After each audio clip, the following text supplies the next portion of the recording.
داسې څوک چې وایي ډېر امتیاز هغه څوک لري چې ډېر ماینونه یې پټاو کړي وي. آیا دا تمه نسي کېدلی چې د نجونو په زده کړو د بندیز ولګوي او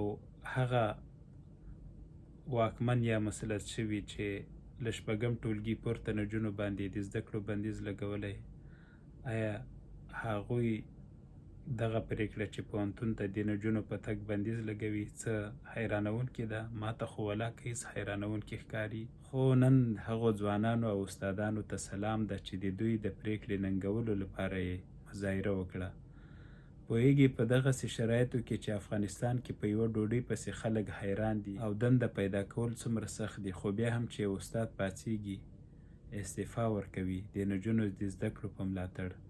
او د طب پوهنځي محصلین په ننګرهار کې پاڅیږي مظاهره کوي، وایي تر هغو موږ امتحان نه ورکوو چې نجونو امتحان نه وي ورکړی. نو زما له نورو زده کوونکو چې پوهنتون ته ځي خواست دا دی چې تاسو هم په همدې مظاهرو ورګډ سئ او ووایئ چې نجونو ته د پوهنتون ته د تګ اجازه نه وي ورکړل سوې، موږ هم درس ته نه ځو، پوهنتون ته نه ځو، یا خو به د نجونو د زده کړو پر ضد چې کوم ګام پورته سوی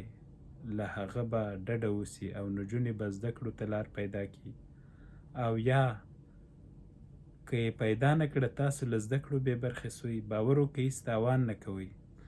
ځکه هغه وزیر چې وایي چې چا ډېر ماینونه پټاو کړي هغه امتیاز لري، هغه ته دنده ورکول کیږي. نو ته که په دې شرایطو کې درس ووایې څه ګټه درته کوي؟ خپله یې هم ښه وینې چې تکړه تکړه مجرب استادان سته، هغوی له دندو په یوه او بله پلمه ګوښه کوي. د جومات نه یو ملا راولي چې کیدی سي په یوه برخه کې به 2 جملې نسي ویلی، خو هغه د همغه مضمون لپاره ټاکي. نو له دغسې ملا نه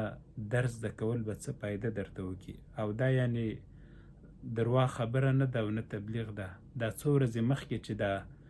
دوی د لوړو زده کړو ضد وزیر کندهار ته تللی و، هملته یې همدا خبره کړې، وایي ملایان یوازې د شرعیاتو درس نه بلکې د حقوقو او سیاسي علومو درس هم ورکولی سي، او هغه ملایان چې د شرعیاتو کتاب له مخې نسي لوستلی، یعنې دا هم څه تبلیغ نه ده. ویډیو تاسو په ګوګل کې سرچ کړئ، فیسبوک کې به یې وګورئ، په یوټیوب کې به په مخه درسي. یو بوډا ملا ولاړ ده د پوهنتون هلکانو ته له مخې کتاب وایي خو ویلی نسي. نو له دغسې ملا چې ته درس زده کوې خو هېڅ یې مه زده کوه، په کور کښېنه، باور وکړه تر هغه به ته ښه درس ووایې، او که درنه پاتې څه یو وخت شرایط سم سو خو بیا به یې ووایې. خو که په دې نننۍ ورځ کې تا د نجونو د زده کړو لپاره مبارزه وکړه، نوم به د دغو خلکو په ډله کې حساب شي چې د یو جاهل او جابر نظام په ضد چې هېڅ عقل او منطق یې نه لاره ته پورته سوی وي او د حق لپاره دې غږ پورته کاوه.